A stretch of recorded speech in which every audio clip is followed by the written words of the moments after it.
Welcome to another Apollo Papyrus episode. I am Aaron Apollo Camp.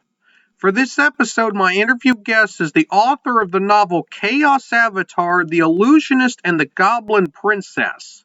His name is James Greene, and here's my interview with James. James Greene, welcome to Apollo Papyrus. Thank you. I'm glad to be here. Feel free to introduce yourself to our listeners. All right. So I'm James Greene. I'm 30 years old, and I just published my first book, Chaos Avatar, The Illusionist, and the Goblin Princess. And I live in Agassiz, British Columbia, in Canada. Without spoiling too much of your book, Chaos Avatar, The Illusionist, and the Goblin Princess, what is your book about?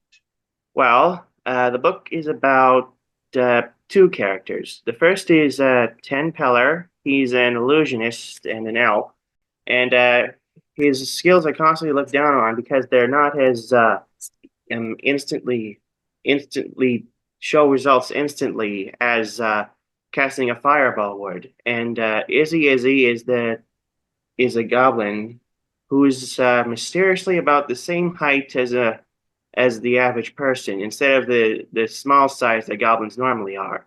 And the two of them are learning about each other and about some things happening in the background.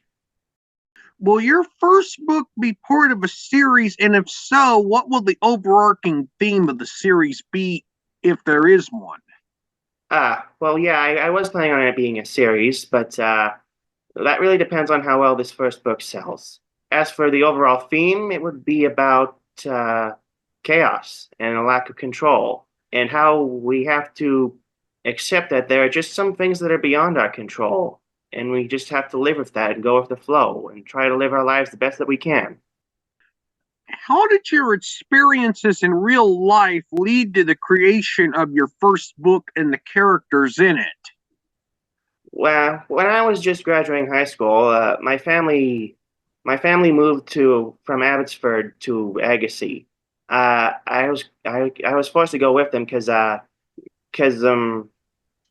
it was cheaper than renting out a place for myself while I go to school.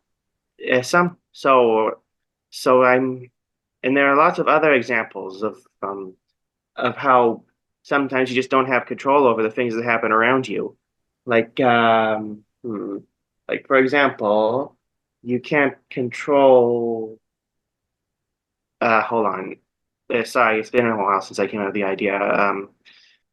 So I and I also I saw some things on the outside in the world around me that showed that things can become rather chaotic and crazy, and people just trying to get control over everything by pushing against what they don't like. But I saw that just made things worse, and that it just kind of caused chaos to push back at you even more. So I realized that you just gotta adapt to what happens around you.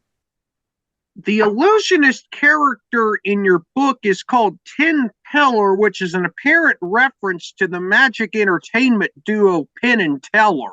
Are you a fan of Penn and Teller, and if so, how did you become a fan of the duo? Oh, I wouldn't exactly say I'm a fan. I don't really watch them too often. I have seen them before. And as for why I chose that name, it was originally a filler name until I could think of a better one. But then I found another phrase that's used in the book that actually matches up pretty closely with the name I came up with. So I decided to hold on to it. What inspired you to write a book about goblins? Well, in most fantasy stories and games, goblins are awful little monsters that are the fodder character for low-level adventurers to deal with before they deal with the big threat. But I thought, what if these goblins were like actual people who just live differently than everyone else? What kind of life would they live? Why would they do the things they do? And how do they feel about the way they're seen? So and then the rest came from all that. How long did it take you to write your first book?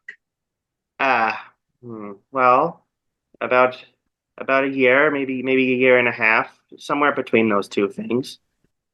What were the easiest and hardest parts about writing your first book? So the easiest part was just planning out the story and writing it down. That was easy because I just had to keep writing until I got to the end. The harder part was making sure that all the dialogue and plot made sense, that there were no holes in any of that. And so basically, the hardest part was editing it to make sure was all right. Now, I've only seen the cover of your book, and it's a good one. Who designed it? Oh, I don't remember their specific name, but it was someone in Tellwell Publishing. They designed it. They came up with 3 cover ideas for me, and I picked the one that I liked the best. Okay. Now, you mentioned Tellwell Publishing is the publisher of your book. Is that an independent press, a traditional publisher, or a hybrid press? Oh, it's I'm pretty sure it's an independent publisher. Okay. I chose independent publishing because they said that the book would be published faster if I chose them, and that I'd get more money from the royalties. Not that money is the most important thing. What I really want is for people to read the book and enjoy it. Now, you mentioned the name of the town you're in, British Columbia. What is the name of that town? And what part of the province is that in? Oh, did you mean Agassiz or Abbotsford? Agassiz, I think, is what you said. Yeah. So it's somewhere near the southwestern portion. There are some small mountains nearby, and it's pretty close to the Fraser Valley. Okay, so now I got a general idea where it's at. Would you consider Agassiz to be like a suburb of Vancouver, or is it kind of a town by itself? It's a small town by itself. Okay. It's mostly a farming community, though. What is your favorite part about living in that part of British Columbia? Oh, well, I like beauty and nature. The mountains look grand, and the forests are all pretty good, and it's nice and peaceful and quiet out there. What is one thing you want readers to take from the story that will make them better people? Yes, the heart of the matter. So, what I want people to take from the story is a couple of things. First off, sometimes you might feel that you have a skill that you're really good at, but other people don't see the value in it. But that's your skill. Work with it. Make it your own. And eventually you'll find people who acknowledge you. And the other thing is that there might be something different about you, something that people don't like. But if you're not hurting people and generally spreading goodwill, what they think doesn't matter. What matters is that there are people who like you for who you are, and that should make you, and that's what's going to make you happy. I like the website for you and your book. Who designed that? Once again, it was someone at Tellwell Publishing. Okay. And again, I don't quite remember their name. We set it up a while ago, after all. Have you ever thought about writing books that are not related to the Chaos Avatar book you've written for your first book? Oh, yeah, I thought about that. I want to finish this project first before I start them, but I've also thought of a mystery series and a sci-fi series.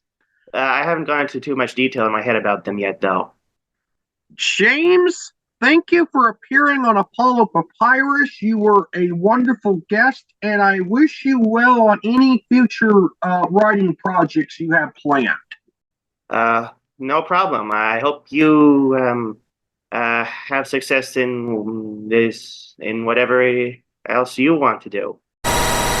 That was shorter than most interviews I've done for this podcast, but it was an amazing interview, and I enjoyed interviewing James about Goblins, Illusionism, and his book. This is Aaron Apollo Camp reminding y'all to write and read your passion. Bye for now.